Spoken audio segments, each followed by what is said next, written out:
And it was not only Morrison's lyrics that sought to break the mold. The debut was a collection of tracks that perfectly combined melody and experimentation, and this enabled them to transcend from the underground to the mainstream. Released in April 1967, it was the seminal track Light My Fire that propelled the band into the pop charts, and by July the single had hit the #1 spot on the Billboard Top 100. Edited down from the 7-minute album version, the song proved to be both accomplished and musically adventurous as a lengthier composition, and versatile enough to work as a 3-minute pop hit.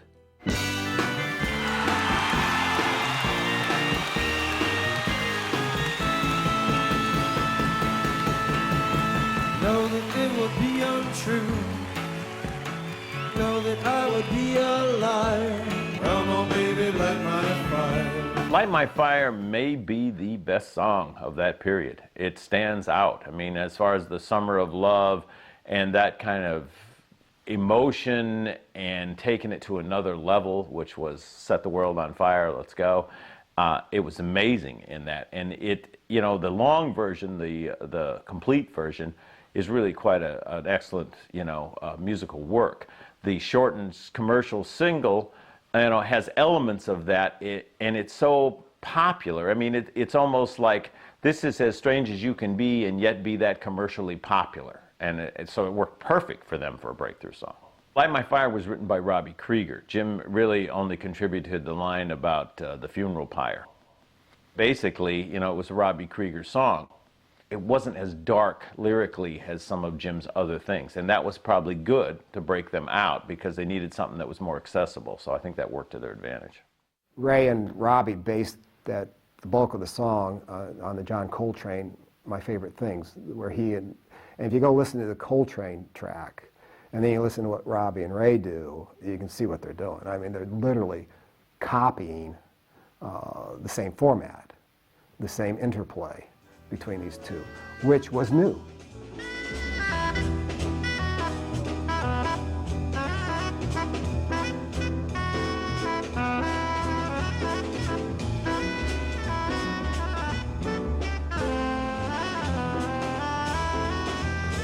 There is that element of almost improvisational jazz. The Byrds, very famously, have been influenced by John Coltrane already. When you hear the solo that Roger McGuinn does on 8 Miles High, and some of the stuff that they did in their Fifth Dimension album.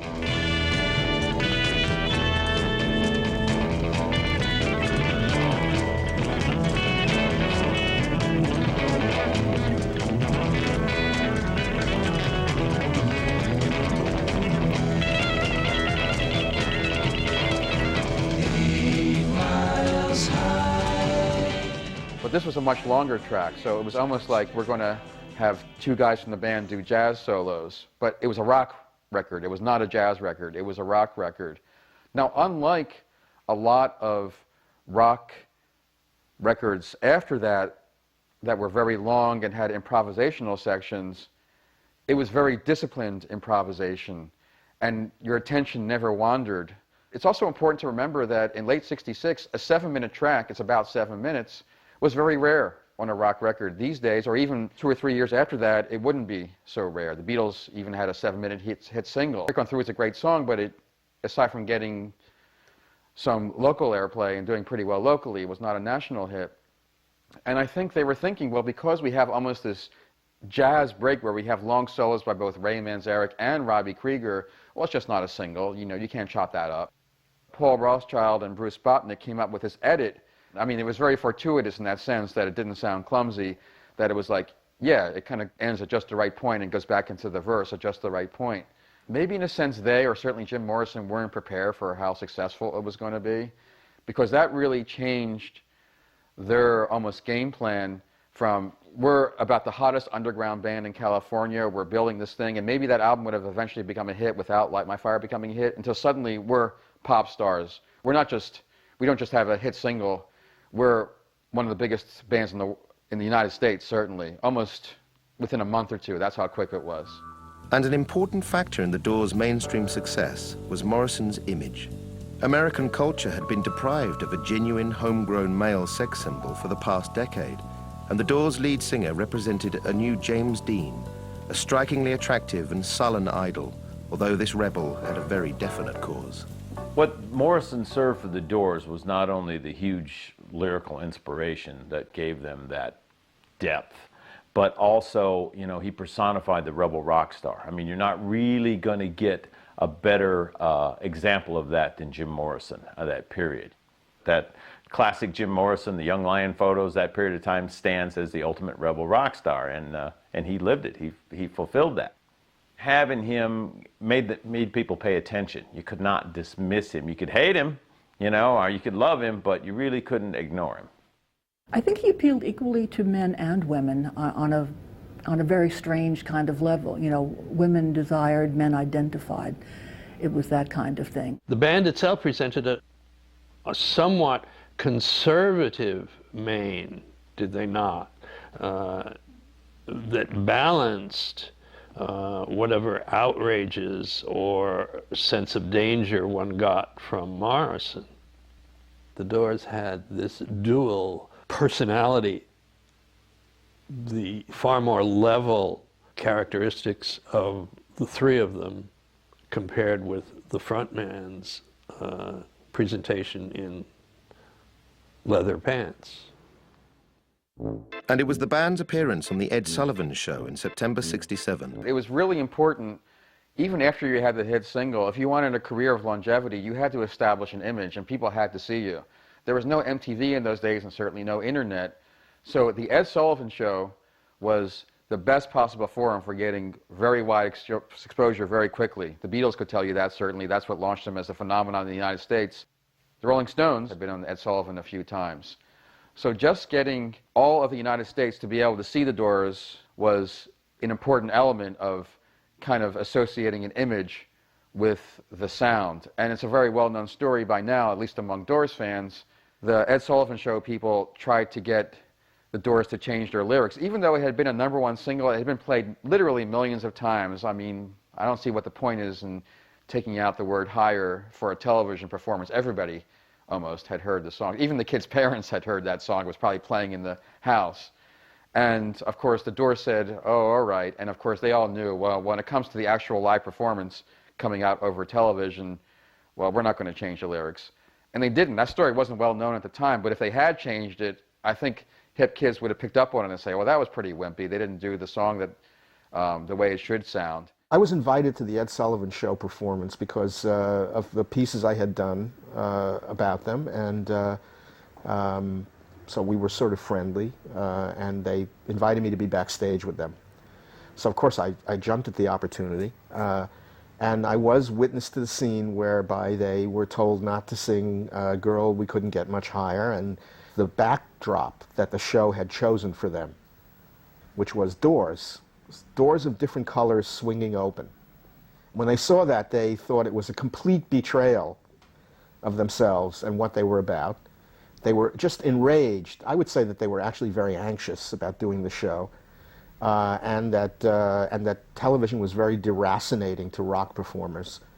It is deracinating. If you look at John Lennon being interviewed by Dick Cavett, you'll see how nervous he is. You would think he wouldn't be, but he was. They decided they would violate the rule, sing the lyric, and they did, and were never on TV again, as far as I know. Having made their mark, the Doors were quick to capitalize on their new popularity. The summer of 1967 was perhaps one of the defining seasons in modern history, the summer of love. With the hippie explosion spreading from San Francisco across the globe, it was an unparalleled period of music, drugs, sex, politics, and creative activity. The Doors had returned to the studio in August to record their new album, and the first single they released into this radical new environment was People Are Strange. It's interesting that the Doors chose People Are Strange as their next single, because first of all, it didn't sound like Light My Fire. It wasn't an upbeat romantic song, which is really what Light My Fire is, a very sexy song, maybe more so than a lot of the other things in 1967. But People Are Strange, there's no romantic theme to that at all. And also, it's kind of like Jim Morrison especially is painting himself as very much an outsider figure. Not an outsider in so much as like Mick Jagger might, like I'm rebelling against the system, but like I'm really disconnected or certainly unlike most other people.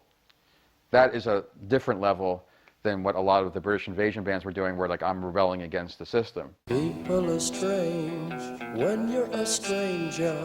Faces look ugly when you're alone. Women seem wicked when you're unwanted. Streets are uneven when you're down. When you're strange, faces come out of the rain. I think the Doors so established who they were with that first album that allowed them to do things on the second album that other bands weren't able to do. People Are Strange as a single, that's not a single, and by those standards of that period, but it worked for them, and it worked for them because they had this image of this artistic depth and this kind of critical edge that danced on the edge of madness and did all this kind of stuff. And that song actually reflected what was happening in the hippie culture, although you didn't see it manifested for another year or so. But what happened to the peace and love movement is all of a sudden we started to get into the darker sides. You know, how did we go from peace and love to David Crosby hit out with a gun and cocaine? How do we get there? You know, an ultimate love child. Well, we got there because it got darker and darker, and the Doors tapped into that. It is a very distinctive track, and I think it does play on the whole Bertolt Brecht thing that's got that wonderfully theatrical quality to it, and it does go back to Alabama Song, and you can see those influences coming through, which again are very distinctive and very unusual for an LA group to be using almost sort of Germanic influences in the music. In a sense, you can't go wrong with a carnival sound because everybody kind of knows it, and although it sounds wonderfully original and European for a West Coast group to be even doing that, it's not inaccessible of its nature, and that I think is part of its appeal. People Are Strange is a really good song, really good song. It's a place where his sense of his sense of distance and his paranoia and his craziness is sublimated, right? Which is really expressed in a way which other people can identify with, etc. The sessions from which People Are Strange was taken were both imaginative and progressive. Paul Rothchild and engineer Bruce Bodnick were keen on introducing new elements into the band's sound, and the work performed at Sunset Sound Studios sought to push the boundaries in the same fashion as the Beatles' recent groundbreaking output. The resultant album, Strange Days, included tape manipulation, reversed tracks, and one of the earliest uses of the Moog synthesizer in popular music.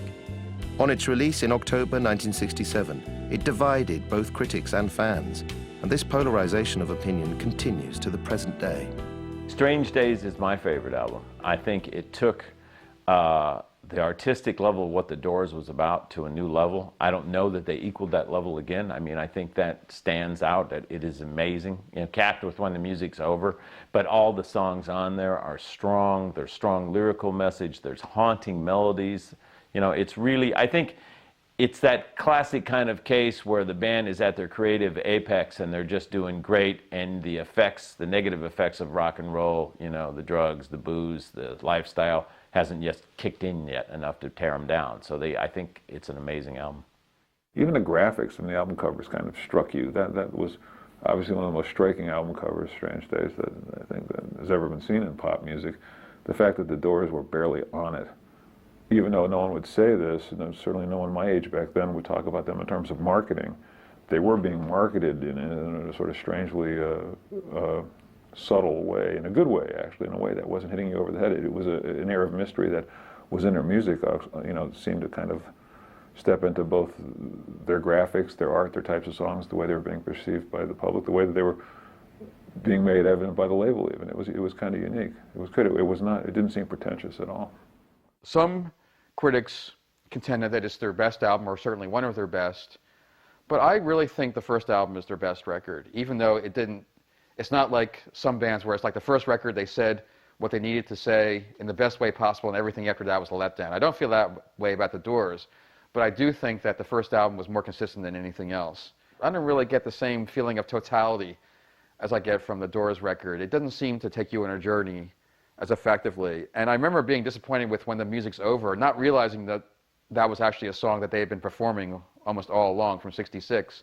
It almost sounded to me like, well, they're trying to kind of combine elements of Light My Fire and The End, and it sounds a little forced to me. I know a lot of people will disagree with me in that assessment, but that's how I see it. When the music's over,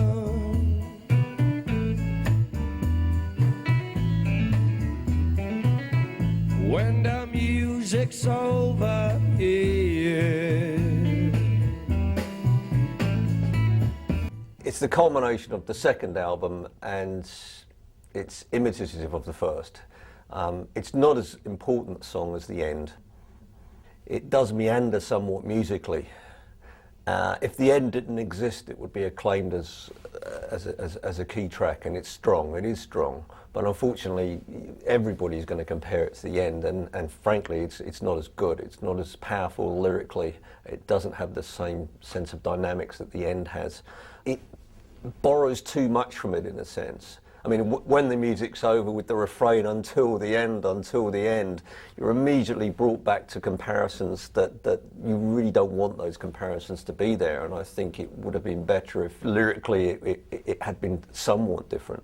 And again, lyrically, within When the Music's Over, you get Morrison in going on an unlikely ecological rant in the middle of it, in which he compares Mother Earth to the raping of a sister, a fair sister. So you've got that rape imagery, but it sounds somewhat gratuitous. It doesn't quite have certainly doesn't have the shock value of hearing what he's saying in the end. It's almost repetition of that, but done in a vaguer way and much less powerful way.